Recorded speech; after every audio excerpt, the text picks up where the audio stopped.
You punished the wrong man. I saw who shot you. Everyone blamed the new driver. Only a 6-year-old girl knew the truth. The Black Rose stood silent against the December night, its brick facade dusted with fresh snow that continued to fall in thick, relentless curtains over Chicago. The streets had emptied hours ago, driven indoors by the storm that meteorologists had warned would be the worst of the season. But inside the Italian restaurant, behind walls that had witnessed decades of whispered deals and unspoken threats, business continued as usual. The dining room was nearly empty now, only a few scattered tables still occupied by men who understood that leaving before being dismissed was not an option. Warm yellow light spilled from antique chandeliers, casting long shadows across white tablecloths and half-finished glasses of wine. The smell of garlic and rosemary lingered in the air, mixing with the faint trace of expensive cigars. From somewhere near the bar, a jazz melody played softly, the kind of music that filled silence without demanding attention. Marcus Blackwood emerged from the private room at the back, and the atmosphere shifted immediately. He moved with the deliberate pace of a man who had never needed to rush for anyone. Each step landed firm and measured against the polished hardwood floor. His black suit fit his broad shoulders like armor, tailored to perfection. Not a single crease out of place despite the 3-hour meeting he had just concluded. His dark hair showed traces of silver at the temples, a detail that only added to the severity of his presence. But it was his eyes that people remembered most. Gray and cold, like the winter sky outside, they carried the weight of decisions that lesser men could never make. At 37 years old, Marcus Blackwood had built an empire from nothing. Orphaned at 12, he had learned early that the world offered no kindness to those who waited for it. So he had taken what he needed, climbed over those who stood in his way, and carved his name into the foundations of Chicago's underworld. Now, when he walked through a room, conversations stopped. Eyes dropped to the floor. Even men twice his age found themselves stepping aside.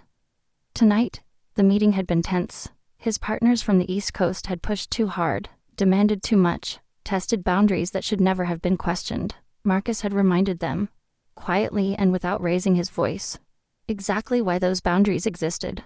By the end, handshakes had been exchanged and agreements had been reached. Though the taste of confrontation still lingered on his tongue like bitter wine, he nodded briefly to the few remaining patrons as he passed, acknowledging their presence without inviting conversation. The staff busied themselves with cleaning, moving quickly but carefully, aware that their employer preferred efficiency over noise. The back staircase waited at the end of a narrow hallway, past the kitchen where the last of the evening's dishes were being washed. This was the route Marcus always took to the private parking lot behind the building, away from the main entrance, away from prying eyes. The old oak steps creaked under his weight, a familiar sound that had greeted him for years. Outside, the storm had intensified. Wind howled through the alley, carrying snowflakes that stung like tiny needles against exposed skin. Marcus pulled his coat tighter and reached for his phone, already thinking about the calls he needed to make, the problems he needed to solve. He did not know that this would be the longest night of his life. Marcus pressed the phone to his ear as he descended the staircase, his free hand resting lightly on the wooden railing. The old oak steps groaned beneath his polished shoes, each creak a familiar melody he had heard 1,000 times before. The wood was worn smooth in the center from years of footsteps, and the faint smell of age and dust rose with every movement. "The shipment arrives Thursday," Elena's voice came through the receiver, clear despite the howling wind outside. "But the Port Authority has been asking questions. More than usual." Marcus frowned slightly. "Handle it. Use the secondary contact if necessary." "Already done. I just wanted you to know before." A shadow moved behind him. Marcus sensed it a fraction of a second too late. The hairs on the back of his neck rose, instinct screaming a warning that his body could not act upon in time. He began to turn, the phone still pressed against his ear, Elena's voice continuing somewhere in the distance. Two soft pops cut through the air. Suppressed gunfire, barely louder than a cough. The first bullet tore through his left shoulder, spinning him sideways. The second grazed his ribs, burning a trail of fire across his side. The phone slipped from his fingers and clattered down the remaining steps as Marcus collapsed against the railing, then tumbled forward onto the landing below. Pain exploded through his body in waves, hot and sharp, spreading outward from the wounds like poison. Blood began to pool beneath him, dark against the aged oak, seeping into the cracks between the planks. The ceiling above swirled and blurred, the yellow light from the hallway stretching into long, distorted streaks. Through the haze of agony, Marcus caught a glimpse of movement. A figure retreating into the shadows of the parking lot, moving quickly but not running. Familiar, something about the shape, the gait, tugged at the edges of his fading consciousness, but his mind could not grasp it. Then a voice shattered the silence. "Tony." It was the new driver. "He's running." The shout echoed through the back corridor, loud and urgent and certain. Footsteps thundered down the stairs moments later. Hands gripped Marcus's shoulders, pressing against his wounds, trying to stop the bleeding. Voices overlapped in a chaos of shouted orders and panicked questions. "Call an ambulance. Get pressure on that wound. Where did he go? Find him." Marcus tried to speak, tried to say that something was wrong, that the voice had come too quickly, too prepared, but his tongue felt thick and uncooperative, and the words dissolved before they could reach his lips. His vision darkened at the edges, the world shrinking to a narrow tunnel of blurred shapes and muffled sounds. He fought to stay conscious, to hold on to some fragment of awareness. And then he saw her. A small figure stood at the corner of the parking lot, half hidden behind a large green dumpster. A little girl in a yellow floral dress, far too thin for the December cold. She clutched a worn teddy bear against her chest, her dark hair whipping in the wind. Her brown eyes were wide, frozen in an expression of pure terror. She did not cry, she did not run. She simply stood there, motionless, as if the cold had turned her to stone. And in that brief moment before darkness claimed him, Marcus understood with absolute certainty that the child had seen everything. The Black Rose erupted into chaos within seconds. Doors burst open as Marcus's men poured out from every corner of the restaurant, their faces twisted with alarm and fury. Kitchen staff pressed themselves against the walls, eyes wide with fear, as armed figures rushed past them toward the back staircase. The soft jazz that had played moments before now seemed absurd, its gentle melody swallowed by the thunder of footsteps and shouted commands. Vincent Moretti arrived first, pushing through the crowd with the authority of a man accustomed to control. At 42, he carried himself with the confidence that came from 15 years at Marcus Blackwood's side. His gray suit was immaculate despite the late hour, his dark hair streaked with silver slicked back from a face that revealed nothing but cold efficiency. "Move," he barked, shoving two men aside to reach Marcus's fallen form. He knelt briefly, pressing his fingers against the wounds, then stood and pointed toward the parking lot. "Tony." I saw Tony running toward the back gate right after the shots. "Find him.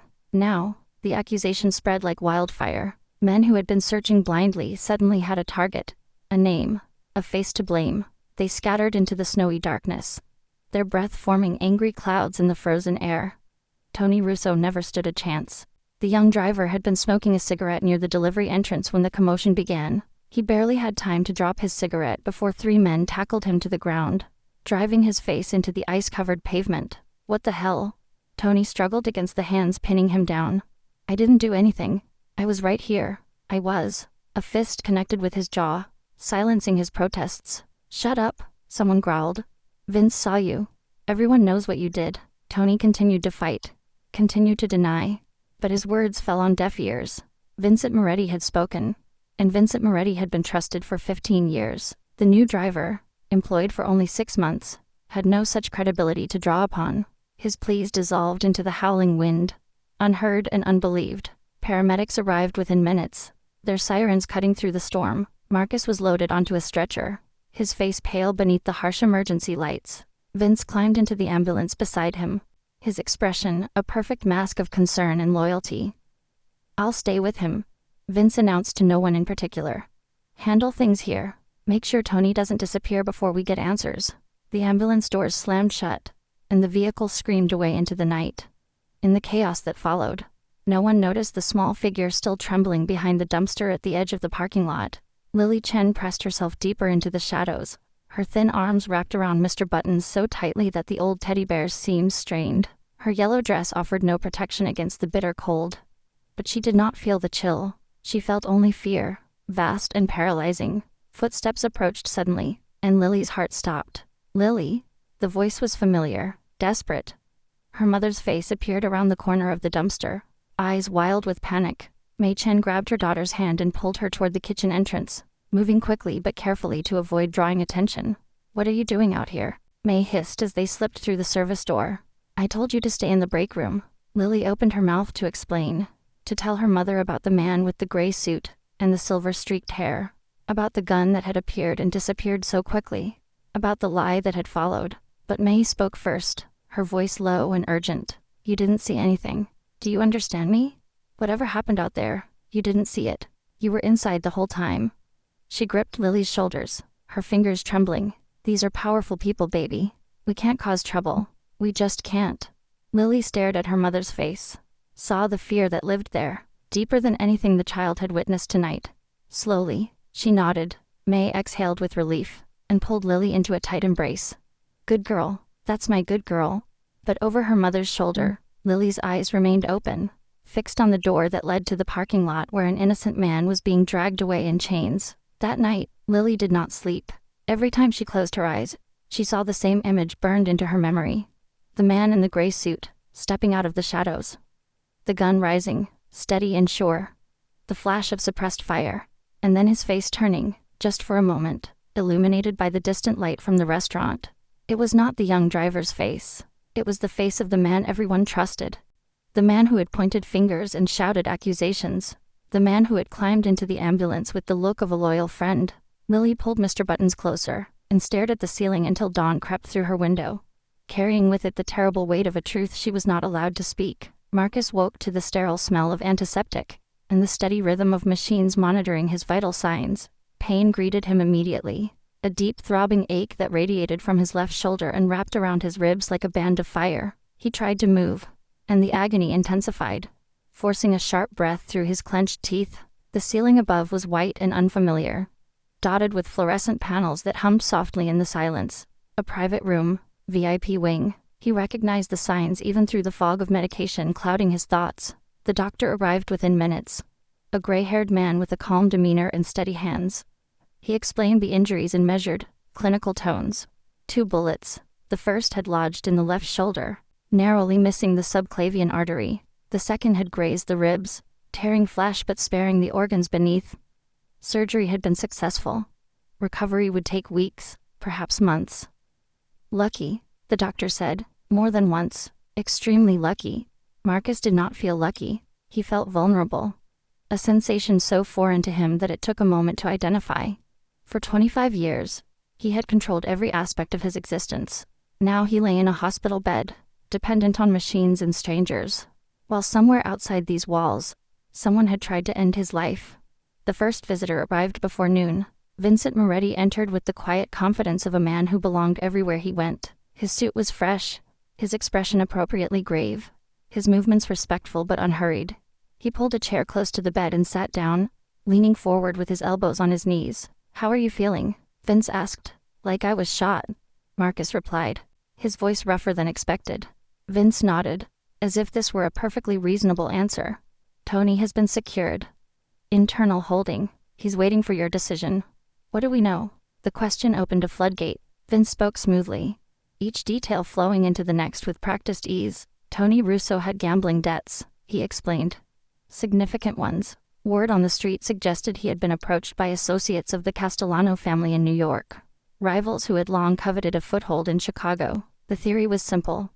Eliminate Marcus, create chaos, and let the new driver disappear with a pocket full of cash.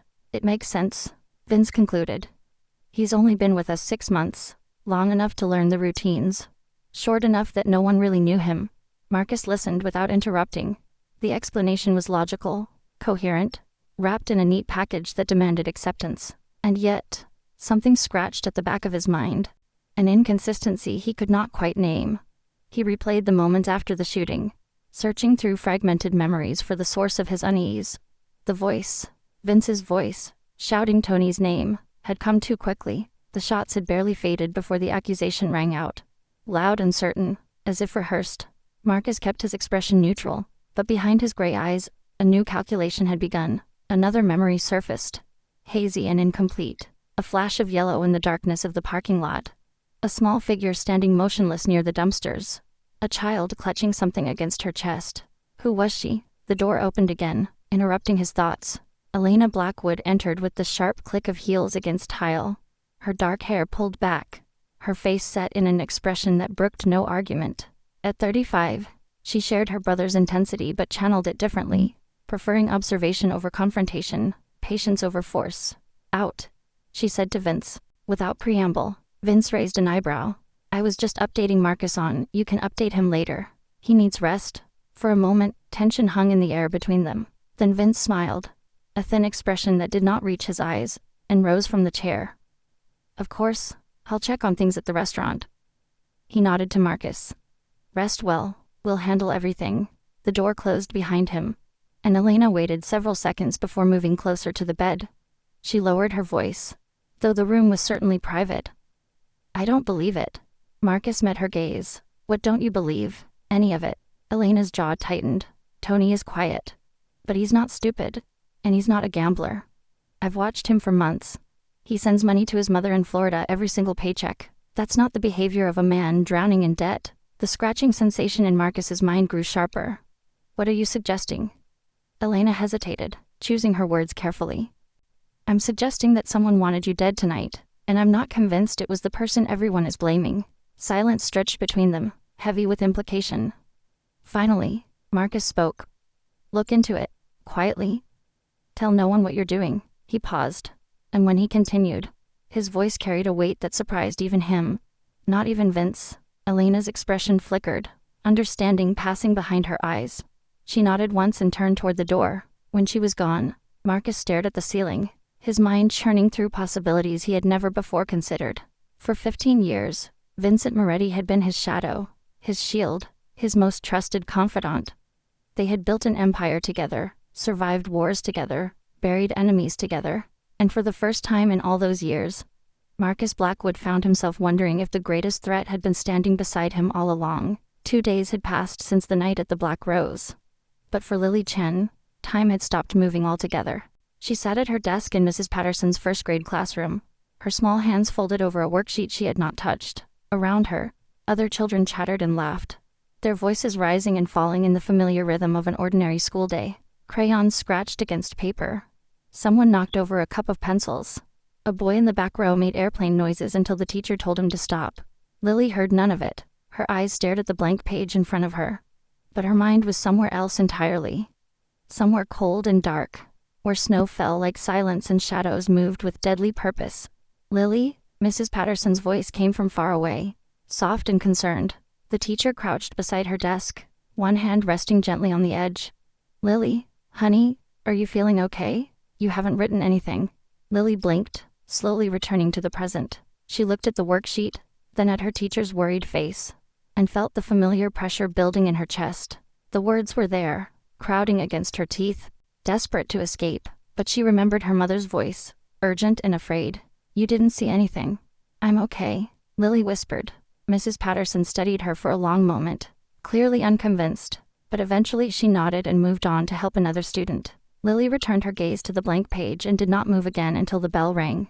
That afternoon, she walked home alone through streets still lined with dirty snow. The apartment was quiet when she arrived, the familiar smell of her mother's jasmine perfume lingering in the air. May was already dressed for work, her black uniform pressed and ready, her hair pulled back in a neat ponytail. "There you are." May emerged from the bedroom, checking her reflection in the hallway mirror. "How was school?" "Fine. Did you eat lunch?" "Yes." May paused, turning to look at her daughter properly for the first time. Something in Lily's stillness made her frown. "Are you sure you're okay, baby? You've been so quiet lately." Lily clutched Mr. Buttons tighter against her chest. The old teddy bear was missing one eye and his fur had worn thin in patches, but he had been her constant companion since before she could remember, since before her father died, since before everything became harder. She wanted to tell her mother. The words rose up like a wave, threatening to spill over. "I saw who did it. It wasn't the driver. It was the man in the gray suit. The one with silver in his hair. The one who walks beside the boss. I saw him hide the gun. I saw everything." But May was already checking her watch, already reaching for her coat, already halfway out the door in her mind.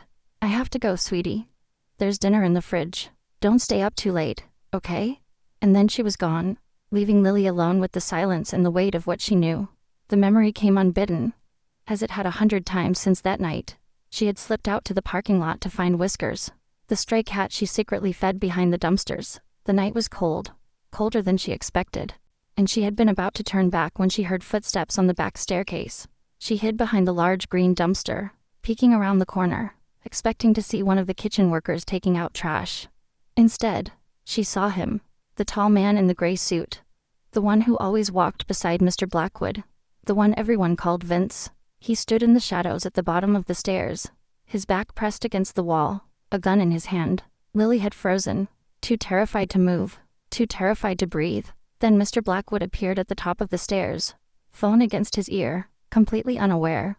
Two soft sounds, like coughs, and Mr. Blackwood fell. Lily watched as Vince moved quickly, efficiently. He tucked the gun into the dumpster, burying it beneath bags of garbage. Then he turned and shouted, his voice filled with false alarm. Tony. It was Tony. The name meant nothing to Lily then, but she understood the lie.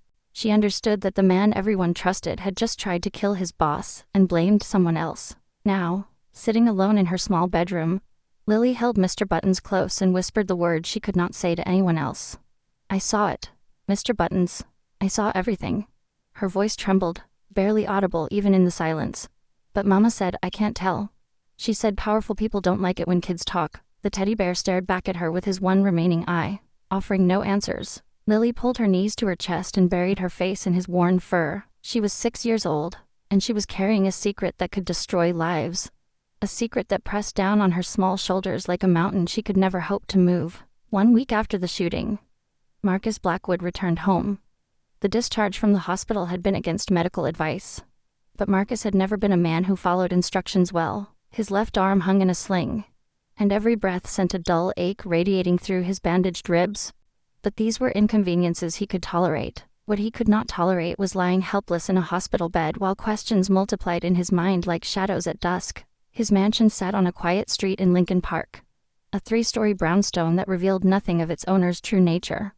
From the outside, it was simply the home of a successful businessman. Only those who entered knew of the reinforced doors, the hidden rooms, the security systems that rivaled those of government buildings. Vince was waiting in the study when Marcus arrived, standing near the fireplace with the easy posture of a man who felt completely at home. You should have stayed another few days, Vince said, watching as Marcus lowered himself carefully into the leather armchair behind his desk.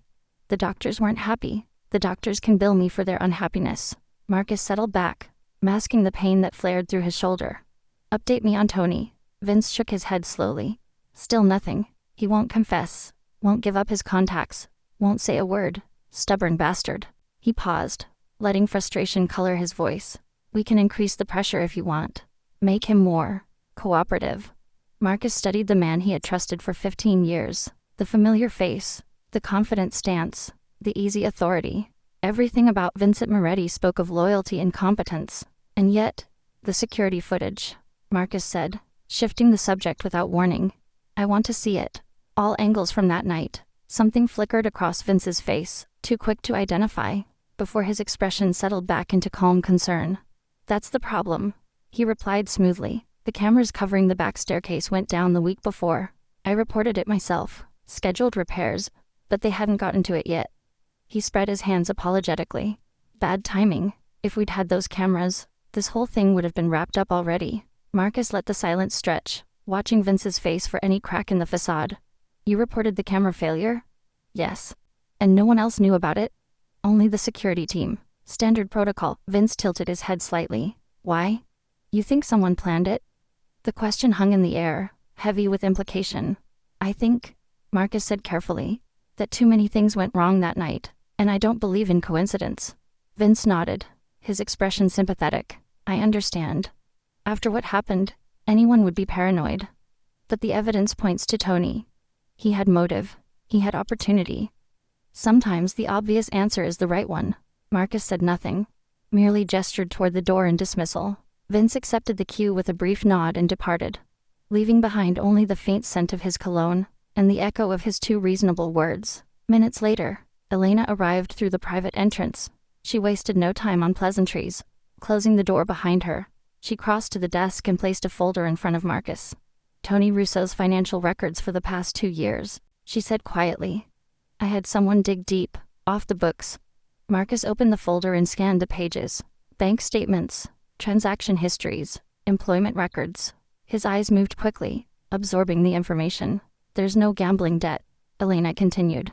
Not a single casino charge, no suspicious withdrawals, no loans from questionable sources.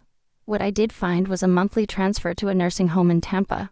His mother has Alzheimer's. He's been paying for her care since he started working here. Marcus looked up from the documents, his gray eyes cold and calculating. This is not the profile of a man who sells out his employer for money.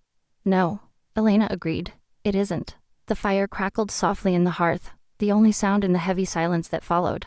Marcus thought about Vince's smooth explanations, his convenient narrative, his perfectly timed accusations. He thought about camera failures and gambling debts that didn't exist. He thought about a trusted friend who had answers for every question, solutions for every problem. Too perfect, too prepared. "I'm going to the Black Rose," Marcus said finally, pushing himself to his feet despite the protest of his wounds. "Tonight, after closing." Elena frowned. "You're in no condition to. I need to see it myself." Where I was standing, where the shooter must have been. He met her eyes with an intensity that silenced her objection. The truth always leaves traces, and someone tried very hard to erase them. He moved toward the door, each step deliberate, pain a distant companion to the cold determination settling into his bones. The truth always leaves traces, Marcus thought as he reached for his coat, and someone had tried to erase them far too quickly. The Black Rose looked different in the pale light of a winter afternoon. Marcus arrived just after 3 o'clock, when the restaurant sat empty and silent between the lunch crowd and the evening service. The front doors were locked, but he had keys to every entrance, every room, every secret this building held. He let himself in through the side door, and stood for a moment in the dim lobby, letting his eyes adjust to the shadows. Without the warmth of candlelight and the hum of conversation, the restaurant felt hollow. Chairs were stacked on tables, the bar stood bare, and the kitchen beyond emitted only the faint hum of refrigeration units. The jazz music that usually filled the air was absent, replaced by a silence so complete that Marcus could hear the settling of old wood and the distant rumble of traffic outside. He moved slowly through the main dining room, his footsteps echoing against the hardwood floor. His left arm remained in its sling, a constant reminder of why he had come. The pain had dulled to a persistent ache, manageable now but still present, still demanding acknowledgement. The back hallway stretched before him, narrow and poorly lit. He followed it past the kitchen entrance, past the supply closets, until he reached the staircase, where his blood had spilled 8 days ago. The old oak steps rose into shadow, each plank worn smooth by decades of use. Marcus stood at the bottom and looked up, reconstructing the scene in his mind. He had been descending, phone in hand, distracted by conversation. The shooter had been waiting somewhere below, hidden in the darkness of the parking lot entrance. He climbed the stairs slowly, feeling each creak beneath his weight, smelling the aged wood and dust that permeated the air. Halfway up, he turned and looked back down, trying to see what the shooter had seen. A perfect angle, clear line of sight, no witnesses. Except there had been a witness. Marcus descended again and walked to the bottom landing. The floor had been cleaned, but he could still see it if he looked carefully. A faint discoloration in the grain of the wood, slightly darker than the surrounding planks. His blood, scrubbed away but not entirely erased. He crouched down, ignoring the protest of his injured ribs, and studied the floor. Then he looked toward the parking lot door, calculating distances and angles. The shooter had stood here. Right here, close enough for accuracy, far enough to retreat quickly into the darkness. Marcus straightened and was about to move toward the exit when he heard it. A soft sound, barely audible. The scuff of a small shoe against concrete. He turned sharply, his body tensing despite the pain, his eyes scanning the dim hallway. A child stood at the far end, frozen in place like a startled animal. She was small, perhaps 5 or 6 years old, with long dark hair that fell past her shoulders. She wore a purple sweater over faded jeans, and in her arms she clutched a worn teddy bear with matted fur and a missing eye. Her face was pale, her brown eyes wide and fixed on Marcus with an expression he recognized immediately. The girl from that night, the flash of yellow in the darkness. She had been there. She had seen something. "Who are you?" Marcus asked, his voice softer than usual, careful not to frighten her further. The girl did not run, though she looked ready to bolt at any moment. Her arms tightened around the teddy bear, pulling it closer to her chest like a shield. "I'm Lily." The words came out barely louder than a whisper. "My mom works here." Marcus took a slow step forward, keeping his movements deliberate and non-threatening. The girl flinched but held her ground. "What are you doing back here, Lily?" She hesitated, her gaze dropping to the floor. "Looking for Whiskers. She's a cat. I feed her sometimes." A simple explanation. Innocent enough. But Marcus had spent a lifetime reading people, finding the truths they tried to hide behind ordinary words. This child was hiding something. It was in the way her eyes darted toward the parking lot door, then quickly away. In the tension of her small shoulders, hunched as if carrying a weight far too heavy for someone her size. In the slight tremble of her lower lip, fighting against words that wanted to escape, Marcus studied her face, searching for confirmation of what his instincts already knew. This was not ordinary fear. This was the fear of someone holding a secret they desperately wanted to release but were too terrified to speak. He had seen that look before, in grown men facing impossible choices. He had never expected to see it in a child. "Lily," he said gently, lowering himself to one knee so their eyes were closer to level. The movement sent a sharp pain through his shoulder, but he ignored it. "Were you here that night, the night I got hurt?" The girl's face went pale. Her fingers dug into the teddy bear's worn fur, and in her eyes, Marcus saw the answer he had been searching for. Marcus lowered himself fully to the ground, settling onto the cold floor of the hallway until his eyes were level with the child's. The movement sent fresh pain shooting through his shoulder and ribs, but he barely noticed. His entire focus had narrowed to the small figure standing before him, trembling like a leaf in a winter storm. It was a gesture he had never made for anyone. Marcus Blackwood did not kneel. He did not lower himself, did not soften his posture, did not make himself vulnerable. Men twice his size had stood before him, waiting for permission to speak, while he remained seated behind his desk like a king on a throne. But this was not a man. This was a child, barely 6 years old.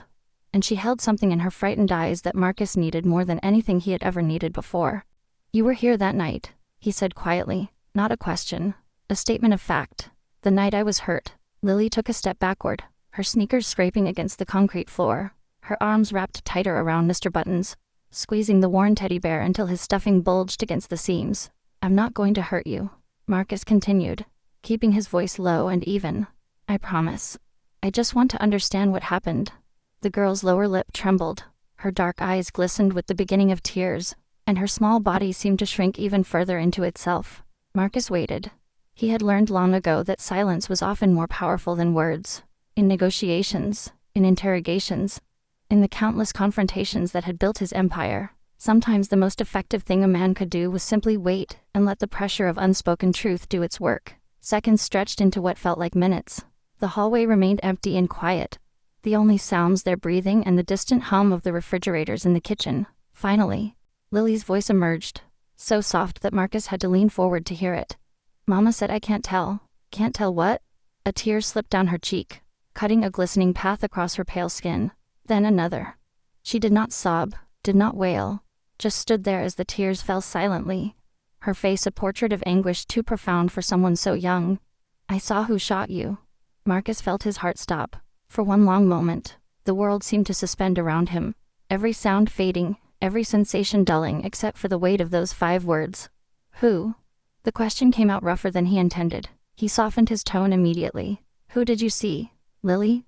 The girl's eyes darted toward the door that led to the restaurant's office area, then back to Marcus. Her breathing quickened, fear and relief battling across her small features. "Not the driver," she whispered. "Everyone says it was the driver, but it wasn't. I saw." "Who was it?" Lily's arm moved slowly, the teddy bear still clutched against her chest with her other hand, her finger extended, pointing past Marcus, toward the hallway that led to the private offices. "Him," she breathed. "The tall man. He wears gray suits. He's always with you." The words hit Marcus like a physical blow, harder than the bullets that had torn through his flesh. "He was hiding at the bottom of the stairs," Lily continued, the dam finally breaking, words spilling out in a rush. "I was looking for Whiskers and I saw him. He had a gun. He waited until you came down, and then he shot you, and then he hid the gun, and then he started yelling the driver's name, and everyone believed him," and her voice cracked, dissolving into quiet sobs. Marcus did not move, could not move. 15 years. 15 years of trust, of brotherhood, of shared battles and buried secrets. 15 years of believing that Vincent Moretti would take a bullet for him, would die before betraying him, would stand beside him until the very end. All of it had been a lie.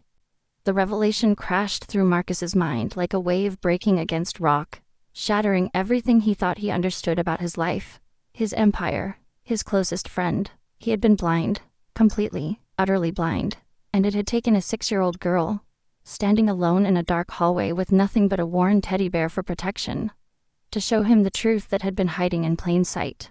Marcus looked at Lily, at her tear-stained face and her frightened eyes and her small shoulders carrying a burden no child should ever have to bear, and for the first time in more years than he could remember, he felt something crack open inside his chest, something that might have been grief, or rage. Or perhaps, buried beneath everything else, the faintest stirring of gratitude.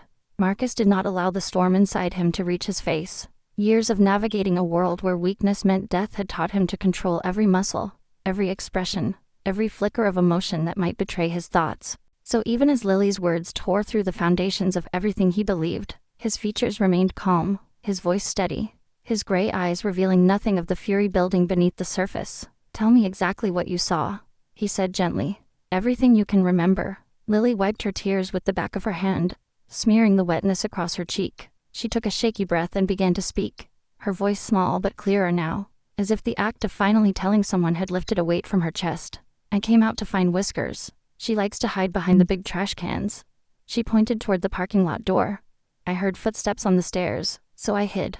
I didn't want to get in trouble." Marcus nodded, encouraging her to continue. The tall man was already there, at the bottom.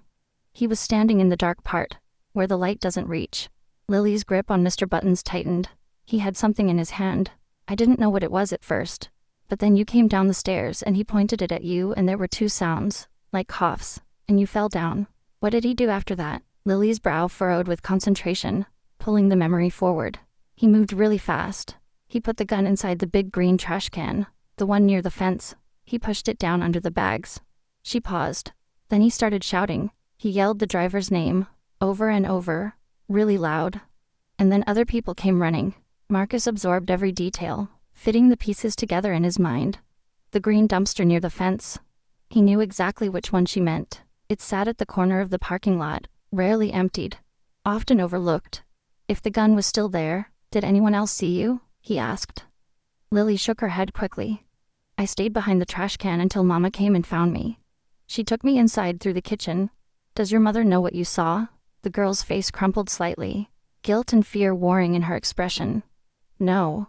She told me not to say anything. She said, powerful people don't like when kids make trouble." Her voice dropped to barely a whisper. "I don't want Mama to lose her job. I don't want her to get hurt." Something shifted in Marcus's chest, an unfamiliar sensation that took him a moment to identify. Compassion. This child had witnessed a murder attempt, had carried the truth alone for over a week, terrified not for herself but for her mother. He reached out slowly, giving her time to pull away if she wanted, and placed his hand gently on her small shoulder. "You are very brave, Lily. Braver than most grown men I know." He held her gaze, making sure she understood every word. "Your mother will not lose her job. No one will hurt either of you. I give you my word." Lily stared at him, searching his face for deception, and finding none. Slowly, almost imperceptibly, some of the tension drained from her shoulders. Marcus rose to his feet, ignoring the sharp protest from his injuries, and pulled out his phone. He dialed Elena's number, and waited through 2 rings before she answered. "I need you at the Black Rose. Now, come through the back entrance, and make sure no one sees you." He paused, glancing down at Lily, especially not Vince. Elena arrived within 20 minutes, her face set in a mask of controlled urgency. She took in the scene quickly, her eyes moving from Marcus to the child and back again. "This is Lily," Marcus said. "Her mother works here. I need you to take care of them both. Move them somewhere safe. Somewhere Vince doesn't know about. Do it quietly." Elena knelt beside Lily, her expression softening in a way Marcus rarely saw. "Hi Lily, I'm Elena. I'm going to help you find your mom, okay?" Lily looked to Marcus for confirmation, and he nodded. Only then did she allow Elena to take her hand. As they walked toward the kitchen entrance, Marcus spoke again, his voice low. "There's a green dumpster at the corner of the parking lot, near the fence. I need it searched tonight. Every inch. Look for a gun." Elena's eyes widened slightly, understanding dawning. "You think?" "I know." Marcus turned to look at the staircase where his blood had stained the wood. "Search it. Tell no one. And if you find what I think you'll find, bring it directly to me." Elena nodded once, then guided Lily through the door and out of sight. Marcus stood alone in the silent hallway, his mind already moving ahead to what must come next. Confrontation. Justice. The end of a 15-year brotherhood built on lies. But first, he needed proof. "If we find that gun," he murmured to himself, the words echoing softly in the empty space, "then that child has saved my life twice, once with her truth, and once with her courage." The search began at midnight, when the Black Rose stood dark and empty, and the streets of Chicago lay quiet beneath a fresh blanket of snow. Elena had assembled a small team, 3 men she trusted absolutely, Men who had no connection to Vince, and no reason to question her orders. They arrived separately, entering through different doors, speaking only in whispers. The parking lot lights had been deliberately disabled, leaving the area shrouded in darkness, broken only by the occasional sweep of a flashlight. The green dumpster sat where it had always sat, pushed against the chain-link fence at the far corner of the lot. It was large and rusted, filled with weeks of accumulated garbage that no one had bothered to haul away during the chaos following the shooting. Elena watched from a distance as her men lifted the heavy lid and began removing bags one by one. The smell hit them immediately, rotting food and mold and decay. But they continued without complaint, piling the refuse on the frozen ground beside them. 20 minutes passed. 30. Then one of the men stopped, his gloved hand frozen in mid-motion. "Here," he called softly. "I found something." Elena moved closer, her heart pounding despite her outward calm. The man reached down into the depths of the dumpster and slowly withdrew his hand. In his grip, wrapped in a plastic shopping bag stained with grease and filth, was a gun, a Glock 19, compact and deadly, with a suppressor still attached to the barrel. Elena took the weapon carefully, holding it by the edges to preserve any fingerprints that might remain. Even in the dim light, she could see that the gun had been fired recently. The smell of gunpowder still clung faintly to the metal, mixed with the stench of garbage. "Get this to our contact at the lab," she ordered. "I need the bullets compared to the ones they pulled out of Marcus, tonight." The results came back within hours. Perfect match. Elena delivered the news to Marcus at his mansion just before dawn. He sat in his study, the fireplace cold and dark, the only light coming from a single lamp on his desk. His left arm remained in its sling, and the lines of exhaustion on his face had deepened since she had last seen him. She placed the gun on the desk between them, still wrapped in evidence bags. "It's the weapon," she said quietly. "Ballistics confirmed it. The bullets match exactly." Marcus stared at the gun for a long moment, his gray eyes unreadable. His hands remained motionless at his sides, his breathing slow and controlled. Elena watched him, waiting for the explosion of rage, the torrent of curses, the immediate orders for revenge. But none came. Instead, Marcus simply sat in silence, his gaze fixed on the instrument of his near death, his mind clearly traveling somewhere far away. She knew where his thoughts had gone. 15 years of memories, 15 years of trust built through blood and sacrifice and shared danger. The night Vince had pulled Marcus from a burning car after an ambush. The morning Vince had stood beside him at his mother's grave. The only person who had ever seen Marcus Blackwood cry. The countless deals, the endless battles, the empire they had constructed together brick by brick. All of it. Every moment. Now poisoned by betrayal. "Why?" Marcus finally spoke, the single word heavy with a pain he did not try to hide. Elena had no answer. How could she? What explanation could possibly justify what Vince had done? "Let me handle him," she said instead. "It can be quick, clean, no one will ever know." Marcus shook his head slowly. "No." His voice was firm, though quiet. "I need to look into his eyes.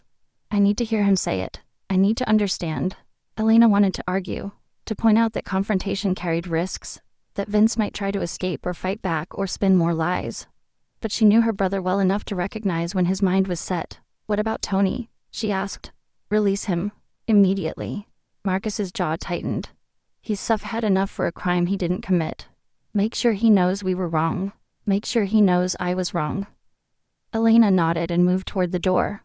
"Tomorrow," Marcus said, stopping her. "Bring Vince to the Black Rose. Tell him I want to discuss plans for the future." A bitter smile crossed his face. "He'll believe that. He's always been good at believing his own lies."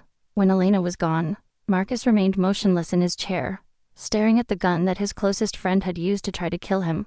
Outside, the first light of dawn began to creep across the Chicago skyline, painting the snow-covered rooftops in shades of gray and gold. Marcus Blackwood, the man who made all of Chicago tremble, was about to face the most painful confrontation of his life, and for the first time in decades, he was not certain he was prepared for what he would find. The private dining room at the Black Rose had witnessed countless meetings over the years. Deals had been struck within these walls, alliances formed, enemies dispatched with nothing more than a quiet word and a nod. The room was designed for secrecy, windowless and soundproofed, accessible only through a hidden door behind the wine cellar.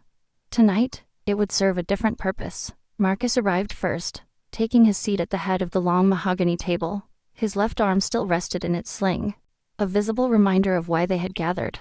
Elena stood behind him, her face carefully blank, her hands clasped in front of her. Two of Marcus's most trusted men flanked the door, their expressions equally unreadable. The gun lay in the center of the table, still wrapped in its evidence bag. At precisely 8 o'clock, Vincent Moretti entered. He walked with his usual confidence, his gray suit immaculate, his silver-streaked hair combed back from his forehead. A smile played at the corners of his mouth as he approached the table, the smile of a man who believed himself untouchable. "Marcus." He pulled out a chair and sat down, crossing one leg over the other. "You're looking better. How's the shoulder?" Marcus did not answer. He simply watched, his gray eyes fixed on Vince's face with an intensity that slowly began to erode the other man's easy demeanor. "What's this about?" Vince asked, glancing around at the silent figures in the room. "Elena said you wanted to discuss future plans. Something about expanding the... Do you recognize this?" Marcus's voice cut through the air like a blade. He gestured toward the evidence bag in the center of the table, never taking his eyes off Vince's face. Vince looked at the wrapped object, and for one brief moment, his mask slipped. It was barely a flicker, a fraction of a second where something dark and panicked flashed across his features. Then it was gone, replaced by confusion so convincing that a lesser man might have believed it. But Marcus had spent a lifetime reading faces, and he had seen enough. "A gun?" Vince leaned forward, frowning. "Where did this come from? What does it have to do with 15 years? Vincent." Marcus's voice dropped lower, colder. 15 years I trusted you like I trusted no one else. I gave you everything. Power, respect, a place at my side that other men would have killed for. Vince's frown deepened, but a new tension had entered his shoulders. "Marcus, I don't understand. What are you?"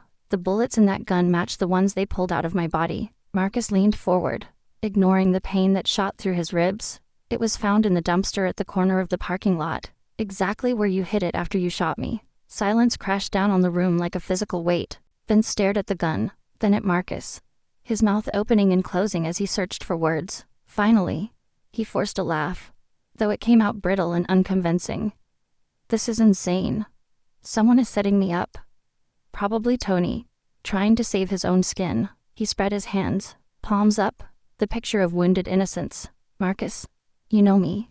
You know I would never." "There's a witness." The word stopped Vince mid-sentence. "A witness?" He scoffed, though his voice had lost some of its steadiness. "Who? Tony? He'll say anything to not Tony." Marcus held Vince's gaze, watching as confusion and fear battled for dominance in the other man's eyes. "A child," Marcus continued quietly. "A 6-year-old girl who was hiding in the parking lot that night. She saw everything. She saw you waiting at the bottom of the stairs. She saw you fire the shots. She saw you hide the gun and then scream Tony's name so that everyone would blame him instead." Vince's face went pale. "She has no reason to lie," Marcus continued, each word landing like a hammer blow. "She doesn't know who you are. She doesn't understand politics or power or betrayal. She only knows what she saw, and what she saw was you. Vincent, trying to murder the man who gave you everything." The smile that had defined Vince's confidence, that had carried him through 15 years of deception, that had convinced everyone around him that he was loyal and trustworthy and true, vanished completely. He sat frozen in his chair, his mouth slightly open, his eyes darting from the gun to Marcus to Elena and back again. For the first time in his life, Vincent Moretti had nothing to say. No clever explanation, no smooth deflection, no practiced lies, just silence, and the crushing weight of truth. The silence stretched until it became unbearable. Vince sat motionless, his hands flat on the table, his eyes fixed on the gun that had sealed his fate. The confident mask he had worn for 15 years had crumbled completely, leaving behind something raw and ugly and desperate. Then, slowly, his shoulders began to shake. It started as a tremor, barely visible, but it grew until his whole body seemed to vibrate with suppressed emotion. When he finally raised his head, his face had transformed. The charming smile was gone. The easy confidence had evaporated. What remained was something Marcus had never seen before. Pure, undisguised hatred. "You want to know why?" Vince's voice came out low and bitter, stripped of all pretense. "You really want to know?" Marcus said nothing. He simply waited, as he had waited for Lily, letting the silence do its work. 15 years. Vince spat the words like poison. 15 years I stood in your shadow. 15 years I did your dirty work, cleaned up your messes, took your orders like a dog. And what did I get? A pat on the head, a nice salary, a seat at the table that was never really mine. He pushed back from the table, his chair scraping against the floor. but the men at the door moved to block his path. He didn't try to run. Instead, he turned back to face Marcus, his eyes burning with resentment that had clearly festered for years. "I built this empire with you," Vince continued, his voice rising. "Every deal we made, every territory we claimed, every enemy we buried. I was there. I bled for this. I killed for this. But when people talked about power in Chicago, whose name did they say? Yours? Always yours." Marcus listened without interrupting, his expression carved from stone. "The Castellano family reached out 6 months ago," Vince admitted, no longer bothering to hide anything. "They offered me Chicago, the whole thing. All I had to do was remove you from the picture and they would back my claim. No more being second. No more standing in the shadows. Finally, everything I deserved. Everything you deserved," Marcus repeated, his voice flat. "Yes." Vince's chin lifted defiantly. "I gave you the best years of my life. I sacrificed everything for you. And you never once thought about sharing, never once considered that maybe I wanted more than just being your loyal dog." The words hung in the air, thick with bitterness and broken trust. Marcus rose slowly from his chair, the movement sending a fresh wave of pain through his shoulder. He walked around the table until he stood directly in front of Vince, close enough to see every line of anger on the other man's face. "I treated you like a brother," Marcus said quietly. "Not like a dog, not like a servant, like family. I trusted you with my life, with my secrets, with everything I had." He paused, searching Vince's face for some trace of the man he thought he knew. "That was my greatest mistake." Vince's jaw tightened, but he held Marcus's gaze without flinching. Elena stepped forward, her voice cutting through the tension. "How do you want this handled?" For a moment, Marcus considered the possibilities. In his world, betrayal was usually answered with blood. Quick, brutal, final. It was the language everyone understood, the currency that maintained order and respect. But something had shifted inside him. Whether it was Lily's innocent face or the weight of 15 wasted years, he could not say. He only knew that more blood would not wash away the stain Vince had left on his life. "Call the police," Marcus said. Elena's eyebrows rose. "The police? Attempted murder. They have the weapon, the ballistics, a witness. Let the law handle him." Marcus turned away, unable to look at Vince any longer. "I want him to rot in a cell, surrounded by ordinary criminals who will never know or care about the power he once had. That is a fate worse than death for a man like him." Vince laughed, a harsh and desperate sound. "You're going soft, Marcus. The old you would have put a bullet in my head without thinking twice. The old me trusted you," Marcus replied without turning around. "Consider this my first lesson learned." He nodded to the men at the door. They moved forward, producing handcuffs that gleamed in the dim light. Vince did not resist as they wrenched his arms behind his back. The metal clicked shut around his wrists, cold and final. The men who had once bowed their heads when he passed now handled him like common cargo, their faces showing nothing but contempt. "This isn't over," Vince hissed as they dragged him toward the door. "The Castellanos won't forget about Chicago. They'll send someone else. You'll never be safe." Marcus finally turned, meeting Vince's eyes one last time. "I was never safe," he said quietly. "I just didn't know the danger was standing right beside me." The door closed behind them, cutting off Vince's protests, leaving Marcus alone with Elena in the silent room. The empire had not fallen. The streets would not run red with war. Chicago would wake tomorrow to find that nothing had changed, except that one man who had seemed untouchable was now gone. And in the end, it had taken a 6-year-old girl to bring him down. The holding room was cold and gray, a concrete box hidden beneath one of Marcus's warehouses on the south side of Chicago. Tony Russo had spent 8 days there, alone with nothing but his thoughts and the growing certainty that he would never see daylight again. When the door finally opened and unfamiliar hands removed his restraints, he did not dare to hope. Hope had abandoned him somewhere around the 3rd day. When the silence became louder than any accusation, they brought him upstairs, through corridors he did not recognize, into a room with windows that looked out over the frozen city. The sudden brightness hurt his eyes, and he had to shield his face with hands that trembled from exhaustion and hunger. Marcus Blackwood was waiting for him. The man who controlled Chicago's underworld stood by the window, his left arm still bound in a sling, his profile sharp against the winter light. He turned when Tony entered, and for a long moment, the two men simply looked at each other. Tony had changed in 8 days. His face was thinner, his cheeks hollow, dark circles carved beneath eyes that had forgotten what sleep felt like. His clothes hung loose on a frame that had lost weight it could not afford to lose, but it was his eyes that showed the deepest transformation. They held a weariness that went beyond physical exhaustion, a numbness born of betrayal and abandonment. "Sit down," Marcus said, gesturing to a chair across from his desk. Tony hesitated, then lowered himself into the seat. His movements were stiff, careful, as if he expected violence at any moment. Marcus did not sit. He remained standing, his gray eyes fixed on the young man he had wrongly accused, wrongly imprisoned, wrongly allowed to suffer for another man's crime. "I was wrong." The words came out quiet but clear, carrying a weight that filled the room. Tony blinked, uncertain he had heard correctly. "I believed a lie," Marcus continued. "I allowed you to be taken, held, treated as a traitor, without evidence, without investigation, without giving you a chance to defend yourself." He paused, and when he spoke again, his voice was rougher. "There is no apology sufficient for what you endured, but I offer one anyway. I am sorry." Tony stared at him, emotions flickering across his face too quickly to name.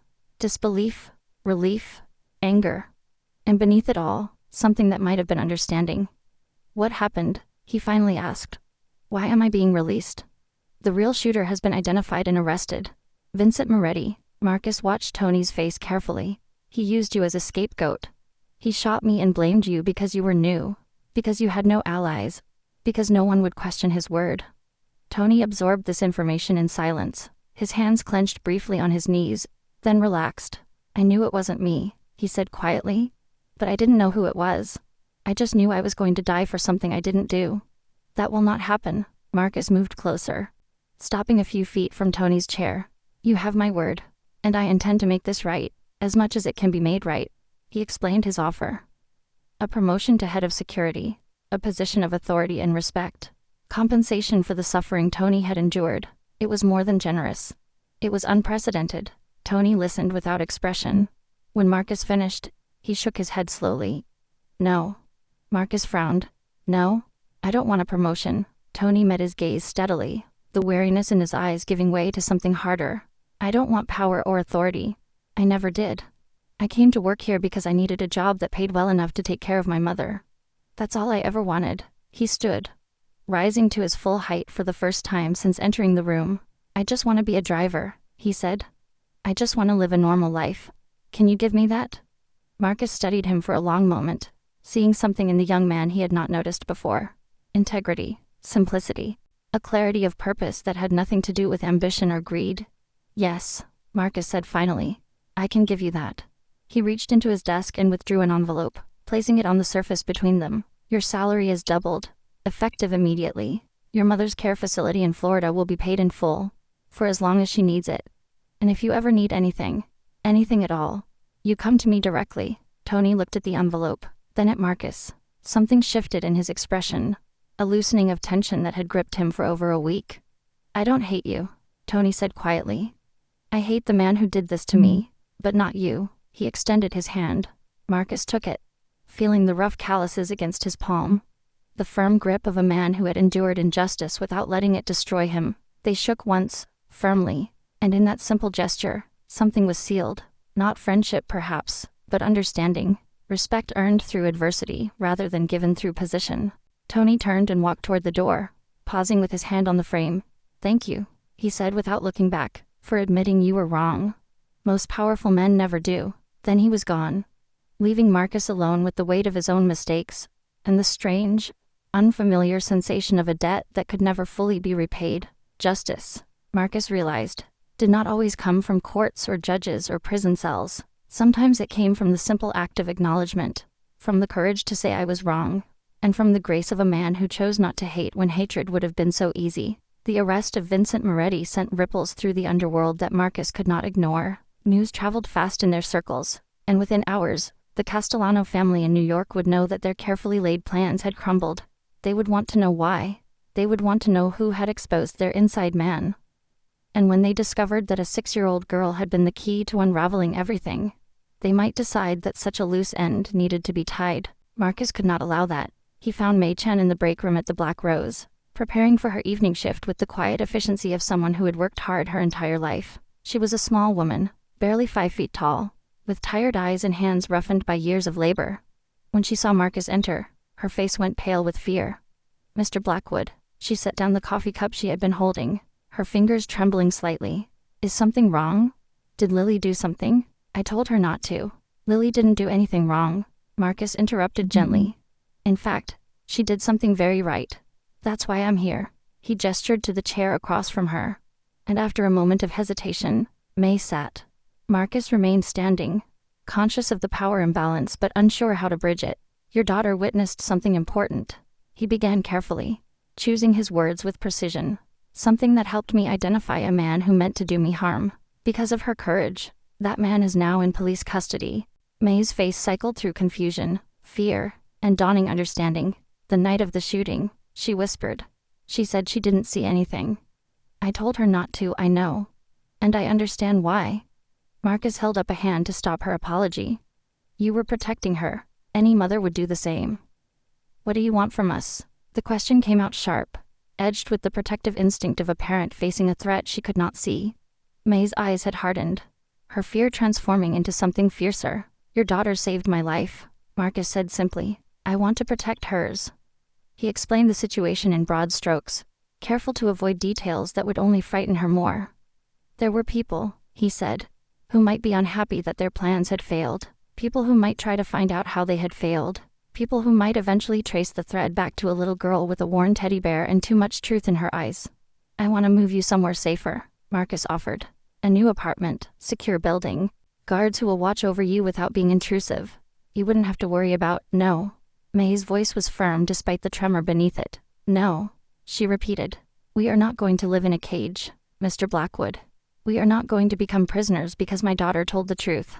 That is not the lesson I want to teach her. Marcus studied her face, seeing the determination there, the stubborn dignity of a woman who had already lost too much to surrender what remained. I understand, he said after a moment. Then let me help you differently. He outlined an alternative.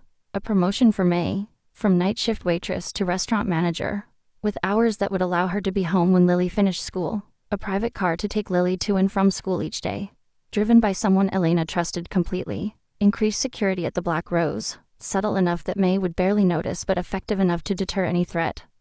No locked doors, Marcus emphasized. No guards following you around. Just precautions, quiet ones. May listened in silence, her expression unreadable. When he finished, she did not respond immediately. Instead, she looked down at her hands, at the calluses, and the small cuts that came from a lifetime of service work. Why? She finally asked, her voice softer now. Why do you care what happens to us? Marcus considered the question seriously. Because your daughter did something I have rarely seen adults do, he answered. She told the truth when lying would have been easier and safer. She risked everything to help someone she had no reason to help. He paused, meeting May's eyes. I have spent my life surrounded by people who would sell me out for the right price. Your daughter reminded me that not everyone is like that. May held his gaze for a long moment, searching for deception and finding none. Slowly, the tension in her shoulders began to ease. She talks about you, May said quietly, the man with the gray eyes who listened to her. She said you didn't yell or get angry. You just listened. She was very brave. She was terrified. May's eyes glistened, but she couldn't keep it inside anymore. She said lying made her stomach hurt. Marcus almost smiled at that. Then we will make sure she never has to lie again, he said. Accept my offer. Let me help you. Not as a debt, but as gratitude. May looked at him, and something shifted in her expression. The fear had not disappeared entirely, but it had been joined by something else. Recognition, perhaps. The understanding that the terrifying man who ruled Chicago's shadows might also be capable of kindness. Okay, she said finally. We accept. Marcus nodded and turned to leave, but May's voice stopped him at the door. Mr. Blackwood. He turned back. Thank you for seeing her. Most powerful men don't bother to look at people like us. He did not know how to respond to that, so he simply nodded again and walked away, leaving May alone with the strange new reality that the most dangerous man she knew had become their protector. Marcus was not accustomed to sheltering anyone except himself. His entire life had been built on self-reliance, on trusting no one, on understanding that vulnerability was weakness, and weakness was death. But the little girl in the yellow dress had taught him something he had not expected to learn, that sometimes, giving protection was more powerful than taking it. 2 weeks had transformed the Black Rose, garlands of evergreen wound around the mahogany railings, dotted with tiny white lights that twinkled like captured stars. A towering Christmas tree stood in the corner of the main dining room, its branches heavy with silver ornaments and red velvet ribbons. The scent of pine mingled with the warm aromas drifting from the kitchen, where the staff had been preparing for tonight's celebration since dawn. Marcus had never hosted a Christmas party for his employees before. In all his years of running the restaurant, the holidays had been just another opportunity for business. Another night of deals and negotiations conducted over expensive wine and carefully prepared meals.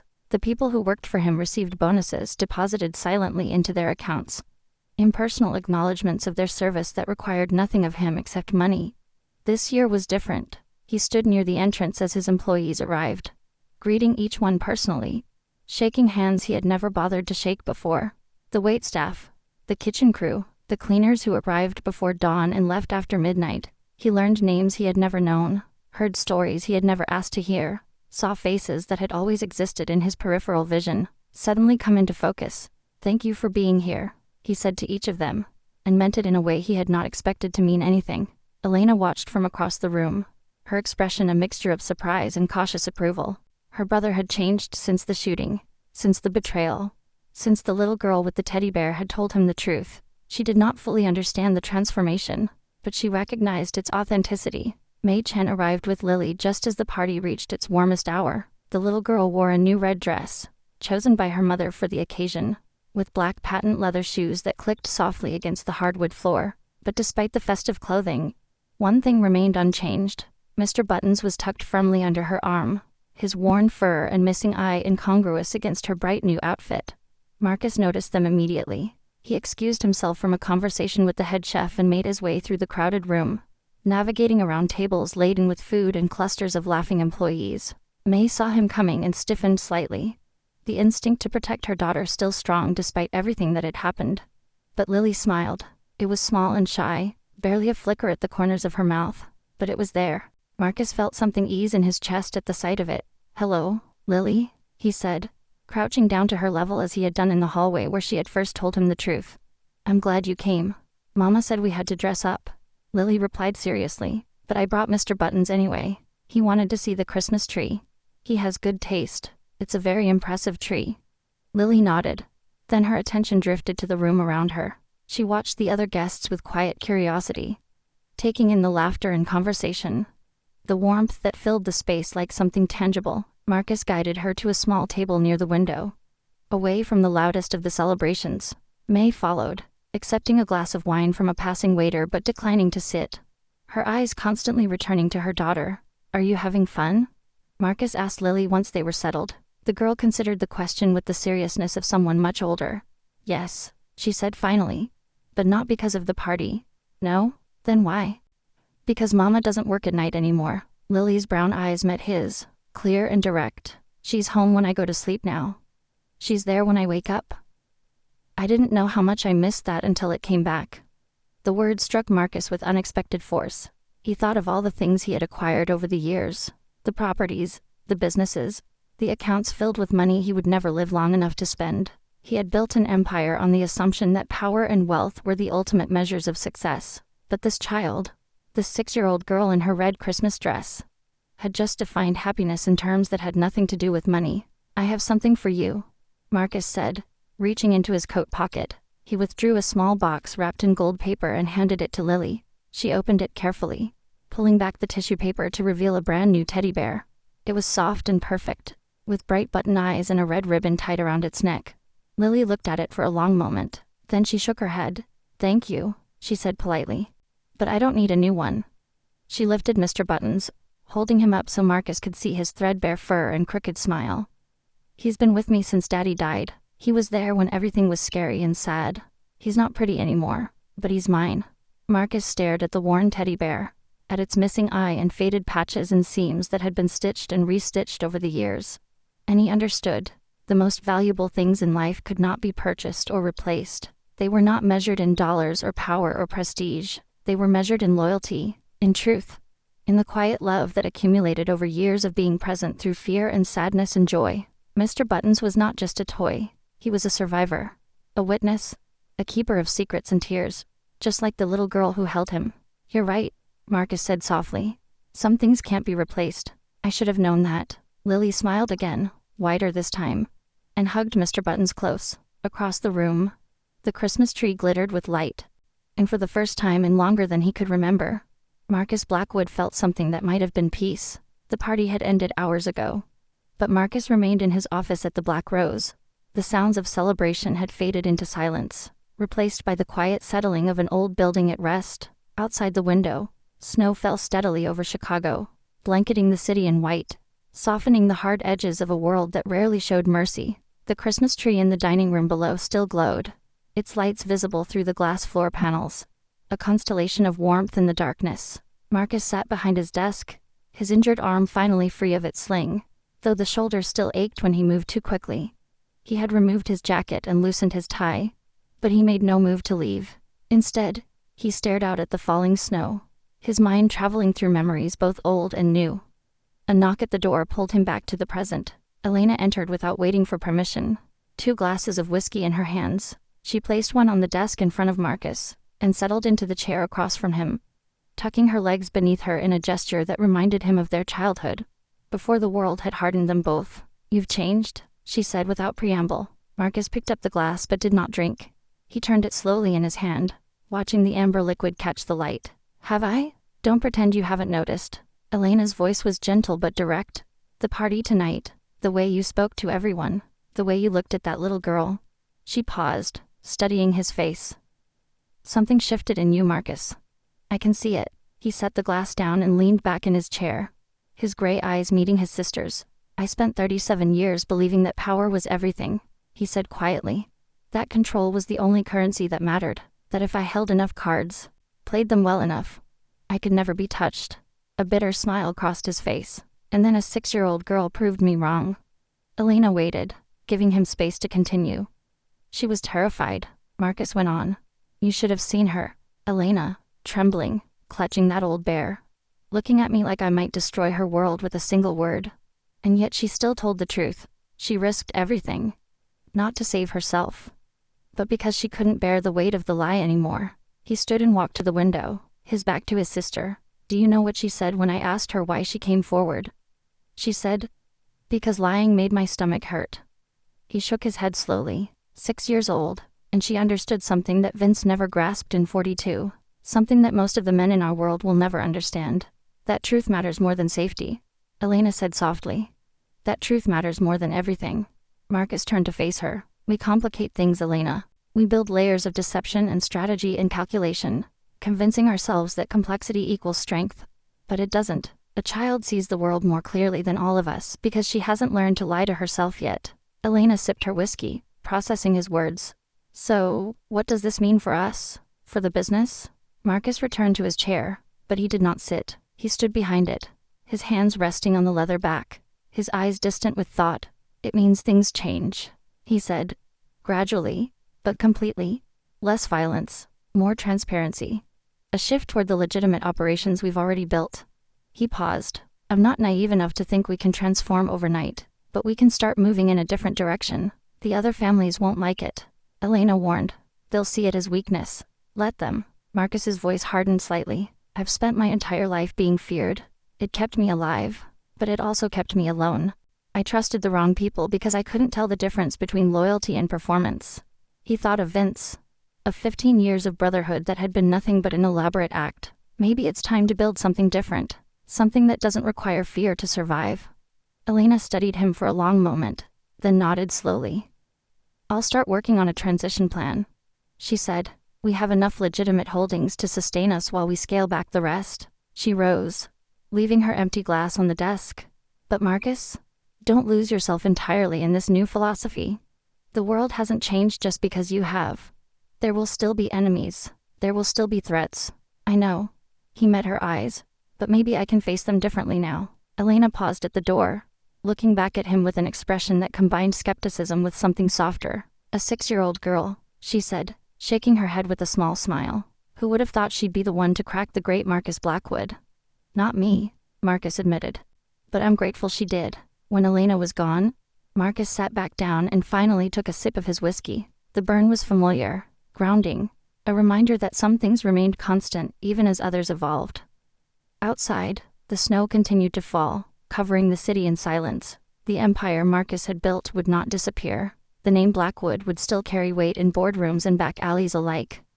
But the foundation beneath it was shifting. cracking open to reveal something new, something that had always been there, perhaps buried beneath decades of armor and ice. And it had taken a child's honesty to bring it into the light. A year had passed, and winter had returned to Chicago. The streets wore their familiar coat of snow and ice, and the cold wind off Lake Michigan cut through the downtown corridors with the same bitter persistence it always had. But inside the Black Rose, everything had changed.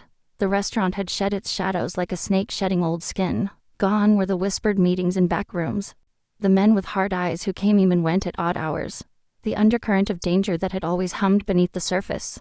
In their place was something unexpected. A thriving business, legitimate in every sense, known throughout the city for its authentic Italian cuisine and warm atmosphere.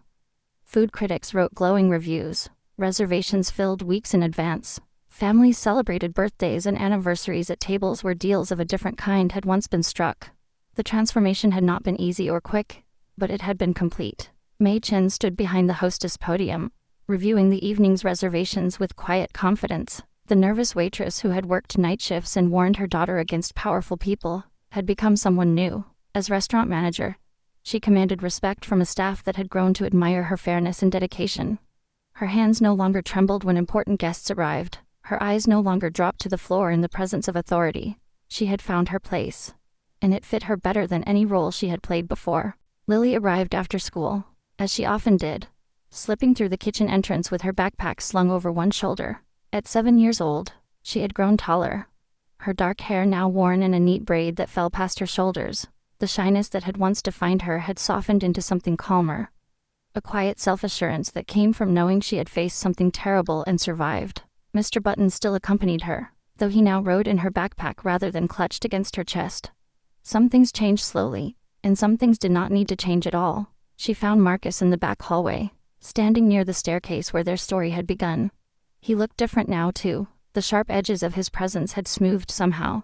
Not softened exactly, but tempered. His arm had healed completely, and though the scars remained beneath his shirt, they no longer dictated his movements. His gray eyes, once cold as winter steel, held something warmer when they landed on the little girl walking toward him. "Hello, Lily." "Hello, Mr. Marcus." They had fallen into this ritual over the past year. Whenever Marcus visited the restaurant, which was often, he would find time to speak with her. Sometimes they talked about school, sometimes about the stray cat she still fed in the parking lot, sometimes about nothing at all. Today, they had something specific in mind. "Do you remember that night?" he asked quietly. "The night we met?" Lily's expression grew thoughtful. She glanced toward the staircase, then back at Marcus. "Yes," she said. "I still dream about it sometimes." "Bad dreams?" She considered the question carefully, the way she always did. "Not anymore," she finally answered. "That used to be scary. I would wake up and my heart would be beating really fast and I couldn't go back to sleep." She paused. "But now when I dream about it, I remember that it ended okay, that you believed me, that the bad man got caught." Marcus nodded slowly, absorbing her words. "You changed a lot of things that night," he said. "More than you probably understand." Lily shrugged, uncomfortable with praise she did not feel she deserved. "I just told the truth." "Yes." Marcus reached into his jacket and withdrew a cream-colored envelope. "And because you did, I have something for you." He handed her the envelope, watching as she turned it over in her small hands. She opened it carefully, pulling out the folded letter inside, her brow furrowing as she tried to read the formal language.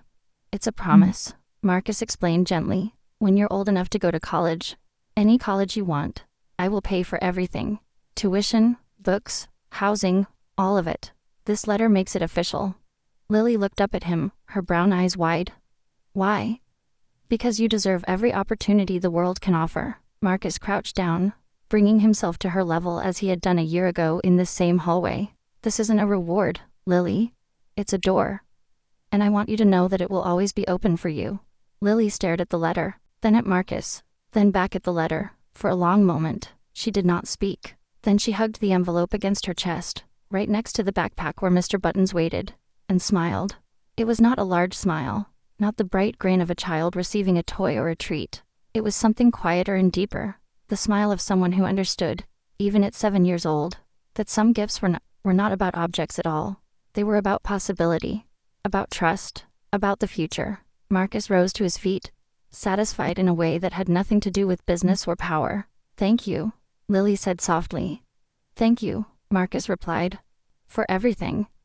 And though no more words were needed, the silence that followed was full of meaning. Lily had taken only a few steps toward the kitchen when she stopped. Marcus was about to turn away, his mind already drifting toward the evening's business. When he noticed her hesitation, she stood in the middle of the hallway, her back to him, one hand clutching the envelope, the other gripping the strap of her backpack where Mr. Buttons waited. Slowly, she turned around. Mr. Marcus, yes. She walked back toward him, her small face creased with thought. There was something working behind her brown eyes, a question forming that seemed to cost her effort to shape into words. The man who hurt you, she said carefully. Mr. Vince, where is he now? Marcus felt a jolt of surprise. In all their conversations over the past year, she had never mentioned Vincent Moretti. He had assumed she had pushed that night into some distant corner of her memory, the way children often did with traumatic experiences. Apparently, he had been wrong. He's in prison, Marcus answered, keeping his voice neutral. He'll be there for a very long time. Lily nodded, absorbing this information. Then she asked another question, one that Marcus was even less prepared for. Is he sad? The question hung in the air, simple and profound. Marcus opened his mouth to respond, then closed it again. He realized he did not know the answer. He had not thought about Vince's emotional state, had not considered what the man might be feeling in his cell. Surrounded by concrete walls and iron bars, he had thought only about justice, about betrayal, about the satisfaction of seeing his enemy brought low. I don't know, he admitted finally. Why do you ask?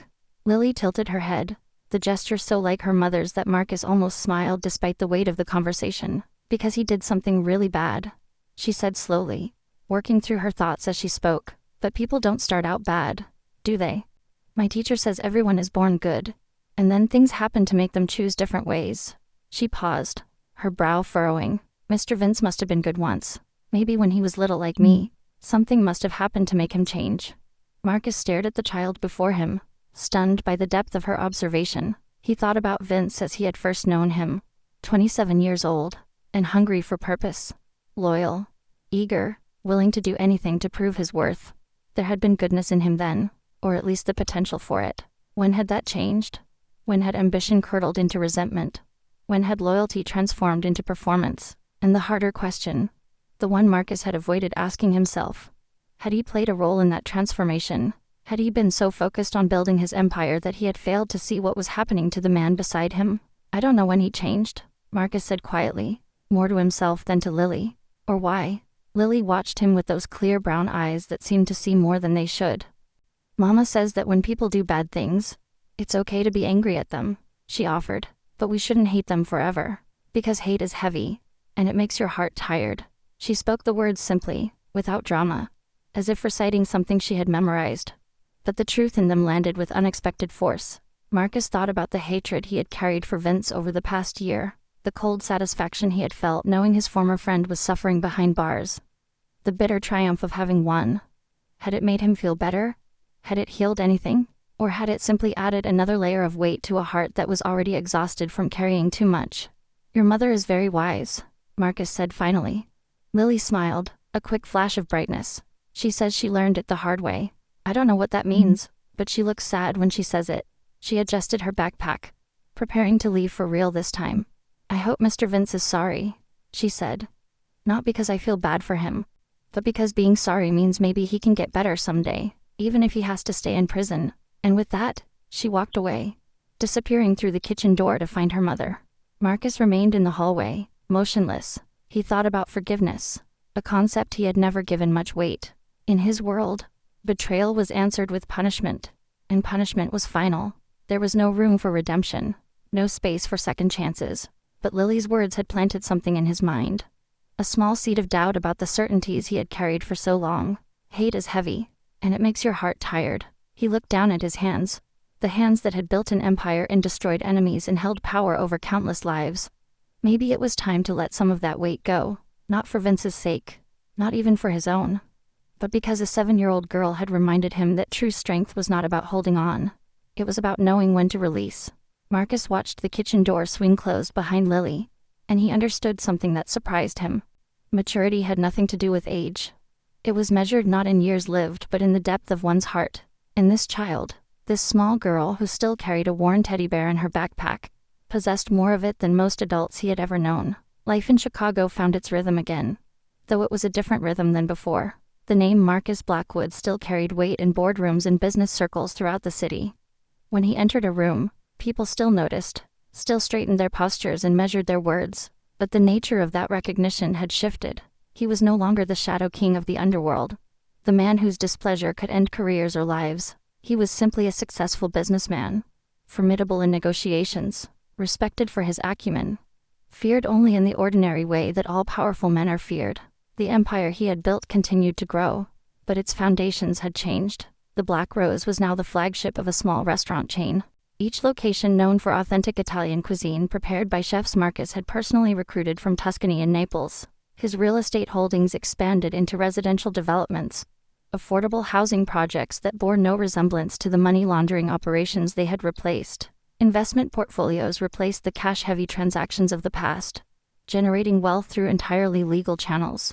Elena oversaw most of the day-to-day operations, her sharp mind and careful nature perfectly suited to the legitimate business world. She still called her brother for major decisions, still valued his judgment on matters of strategy and personnel, but she no longer needed him present for every meeting, every negotiation, every crisis. For the first time in his adult life, Marcus Blackwood had time. He discovered books, working his way through classics he had never bothered to read during his years of building and fighting and surviving.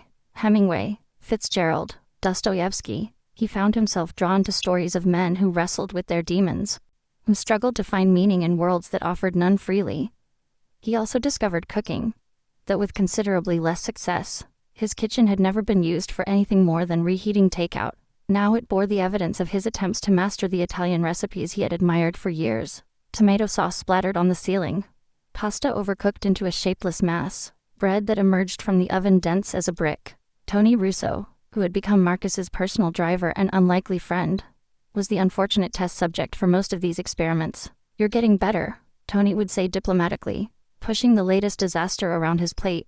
"You're a terrible liar," Marcus would reply, and they would both laugh, a sound that would have been unimaginable 2 years ago. Tony had refused every offer of promotion, every opportunity for advancement. He remained a driver, because he wanted to remain a driver, and Marcus had learned to respect that simplicity. What had started as guilt and obligation had transformed into genuine companionship. They played chess on quiet evenings, took drives through the countryside on weekends, shared meals that usually ended with ordering pizza after Marcus's culinary failures. But it was the evenings at the Black Rose that Marcus treasured most. He had a favorite table now, a small two-seater near the window that looked out over the Chicago street. The staff knew not to offer him the private dining room, knew that he preferred to sit among the regular customers, to hear the murmur of conversations and the clink of glasses, to feel the pulse of ordinary life moving around him. Sometimes he dined alone, reading a book between courses, content in his own company in a way he had never been before. Other times, Lily and May joined him.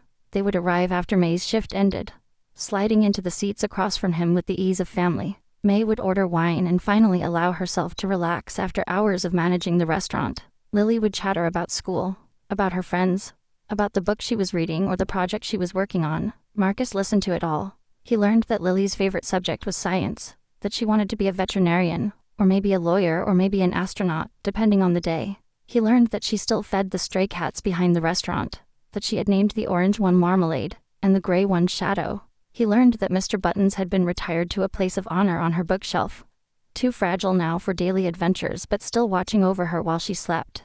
These conversations held no strategic value. They advanced no agenda. They built no power. And yet Marcus found himself looking forward to them more than he had ever looked forward to any business deal or territorial expansion. "You're smiling again," May observed one evening, a note of wonder in her voice. "You do that a lot now." Marcus considered her words, then nodded slowly. "I suppose I do." Outside the window, Chicago moved through its eternal dance of traffic and pedestrians, snow and light. The city had not changed. It was still hard and cold and unforgiving, but the man sitting at the window table had changed. The man who had once measured his worth in fear and dominance had discovered something he had never expected to find. Peace, not the absence of conflict, but the presence of something else. Connection, purpose, the quiet joy of belonging somewhere, to someone, for reasons that had nothing to do with power. For a man who had spent 37 years believing that control was everything, these peaceful evenings, these simple conversations, these unremarkable moments of human warmth, had become the most valuable things he possessed, and he would not trade them for all the empires in the world. 10 years had reshaped the world in countless ways. But some things remained unchanged. The Black Rose still stood on its familiar corner in downtown Chicago. Though the building had been renovated twice and expanded to include the adjacent property, what had once been a restaurant with secrets now housed the headquarters of Blackwood Holdings, a real estate development company known throughout the Midwest for its integrity and its commitment to community investment. Marcus Blackwood sat in his office on the 3rd floor, where tall windows overlooked the city he had once ruled through fear. At 47, his hair had turned almost entirely silver, and lines had etched themselves around his gray eyes. But those eyes themselves had changed more than any physical feature. The coldness that had once defined them had melted away, replaced by something warmer, something that might have been called gentle by those who remembered the man he used to be. A knock at the door interrupted his contemplation. "Come in." The young woman who entered bore little resemblance to the trembling child who had once clutched a worn teddy bear in a dark parking lot. At 16, Lily Chen carried herself with quiet confidence, her dark hair pulled back from a face that had grown into striking beauty. She wore the uniform of her private high school, the same school whose tuition Marcus had been paying for the past 4 years, the same school that had helped transform her natural intelligence into academic excellence. "You wanted to see me?" she asked, settling into the chair across from his desk. Marcus smiled, an expression that came easily to him now. "I did. But first, walk with me." They left the office together and descended the staircase that had once led to the restaurant's back exit. The old oak steps had been preserved during the renovation, their worn surfaces and familiar creaks maintained as a reminder of the building's history. At the bottom, Marcus stopped. "Do you remember that night?" he asked quietly. "The night we first met?" Lily looked at the landing, at the spot where she had once watched a man fall, where blood had stained wood that had since been cleaned and polished countless times. "Every time I walk past here," she said, "I remember." Marcus nodded, unsurprised. Some memories were too significant to fade. "Do you regret it?" he asked. "Speaking up? Telling the truth when everyone around you said to stay silent?" Lily met his gaze directly, her brown eyes calm and certain. She had grown so much. This girl who had once been too afraid to speak above a whisper. The fear was gone now, replaced by a steadiness that reminded Marcus of the ancient oaks that lined the city's parks, rooted deep and unmoved by storms. "Never," she said, "not for a single moment." She paused, choosing her words with the precision of someone who had learned to value them. "The truth is heavy," she continued. "I know that. Carrying it alone was one of the hardest things I've ever done. But lies are heavier. They grow inside you, taking up more and more space, until there's no room left for anything else." She shook her head slowly. "I would rather carry a heavy truth than be crushed by a lie I chose to keep." Marcus felt his throat tighten. This young woman, this remarkable person standing before him, had once been a frightened child hiding behind a dumpster. Now she spoke of truth and lies with the wisdom of someone twice her age. "You want to be a lawyer," he said. "Your mother told me." Lily nodded. "I want to help people who don't have voices. People who know the truth but are afraid to speak it." A small smile crossed her face. "Someone once told me that speaking up takes courage. I want to help others find that courage." Marcus reached into his jacket pocket and withdrew a small box. "I have something for you. Something I've been holding on to for a while." Lily took the box, her brow creasing with curiosity. She opened it carefully, and her breath caught. Inside, restored to perfect condition, was Mr. Buttons. The worn teddy bear had been professionally repaired, his missing eye replaced, his seams reinforced, his matted fur cleaned and softened, but he was still unmistakably himself, still carrying the character of years of love and adventure, still the faithful companion who had witnessed everything. Tears welled in Lily's eyes. "I thought he was too damaged to fix," she whispered. "Nothing is too damaged to fix," Marcus replied, "if you care enough to try." He placed his hand gently on her shoulder. "Keep him for your own children someday," he said. "Tell them the story of a little girl who was brave enough to tell the truth when everyone else was silent. Let them know that sometimes the smallest voices carry the biggest messages." Lily clutched the bear against her chest, just as she had done a decade ago in that dark hallway. Tears streamed down her face, but she was smiling. "Thank you," she said, "for everything, for believing me, for protecting us, for becoming who you are now." Marcus shook his head. "You have it backwards. You're the one who saved me." He gestured around them. At the building, at the legitimate business it housed, at the life he had built from the ashes of his former existence. All of this, everything that came after, it started because a 6-year-old girl decided that truth was more important than fear. They stood together in the hallway where it had all begun. The aging man and the young woman he had watched grow up, connected by a moment of violence that had somehow led to transformation. Outside, Chicago hummed with its eternal energy, indifferent to the small dramas and great redemptions playing out within its borders. But in this quiet corner of the city, something profound had come full circle. A truth whispered in darkness had become a light that illuminated everything it touched. Some truths are spoken loudly, demanding attention and acknowledgement, but some truths come in whispers, from a child standing in shadows, braver than anyone around her. Lily did not just save a life that night, she saved a soul, and in doing so, she transformed an entire empire. This story reminds us of something we often forget in our daily lives. That truth, no matter how small the voice that speaks it, carries immense power. We live in a world where staying silent often seems safer, where speaking up can feel too risky, too costly. But as Lily's journey shows us, the weight of an unspoken truth is far heavier than the momentary discomfort of speaking it. What lessons can we take from this story? First, that courage is not the absence of fear. Lily was terrified. She trembled, she cried, she wanted desperately to stay silent, but she spoke anyway, because she understood that some things matter more than our own comfort. Second, that people can change. Marcus Blackwood spent decades believing that power was everything, that control was the only currency that mattered. A child's honesty showed him a different path, and he was humble enough to take it. Third, that kindness creates ripples we can never fully measure. The protection Marcus offered to Lily and her mother, the opportunities he provided, the care he showed, all of these grew from a single moment of truth-telling. One act of courage led to countless acts of generosity. And finally, that the smallest voices often carry the most important messages. We should never dismiss someone because of their age, their status, or their position in life. Sometimes the person who sees most clearly is the one standing quietly in the corner, watching everything. If this story touched your heart, please take a moment to subscribe to our channel and click the notification bell so you will not miss our daily uploads. Your likes and shares help us reach more people who need to hear stories like this one. We would love to hear from you. How did this story make you feel? Have you ever been in a situation where you had to choose between comfortable silence and difficult truth? What would you have done in Lily's place? Please share your thoughts in the comments below. We read every single one, and your stories inspire us more than you know. Thank you for being part of our community. Thank you for believing in the power of stories to change hearts and minds. We wish you good health, happiness, and peace in your daily life. May you find the courage to speak your truth, and may you always encounter people who are willing to listen. Goodbye for now, and we will see you in the next video.